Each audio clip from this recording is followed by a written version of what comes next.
American ഐക്യനാടുകളിലെ Christian സമൂഹത്തെയും രാജ്യത്തെ മൊത്തത്തിലും ഞെട്ടിച്ചുകൊണ്ട് മിഷിഗണിലെ ഗ്രാൻഡ് ബ്ലാങ്ക് ടൗൺഷിപ്പിലുള്ള ഒരു മോർമൻ പള്ളിയിൽ 2025 സെപ്റ്റംബർ 28 ഞായറാഴ്ച അരങ്ങേറിയ ഭീകരാക്രമണം ആരാധനാ ദിനത്തിന്റെ പവിത്രത തകർത്തെറിഞ്ഞ് ഭീകരതയുടെ ദിനമാക്കി മാറ്റി. ആരാധനയ്ക്കായി ഒത്തുകൂടിയ നിരായുധരായ വിശ്വാസികൾക്ക് നേരെ മുൻ അമേരിക്കൻ മറൈൻ നടത്തിയ ഈ ക്രൂരമായ ആക്രമണം ഒരു രാജ്യത്തിന്റെ മനസാക്ഷിയെ തന്നെ പിടിച്ചുലച്ചു.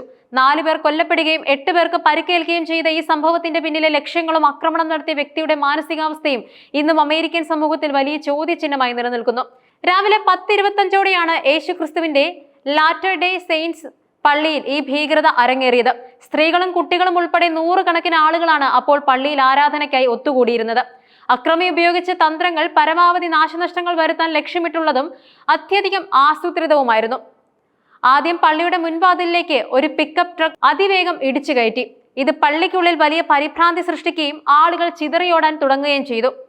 ട്രക്ക് ഇടിച്ചതിന് തൊട്ടു പിന്നാലെ അക്രമി ഒരു അസോൾട്ട് റൈഫിളുമായി പുറത്തിറങ്ങി.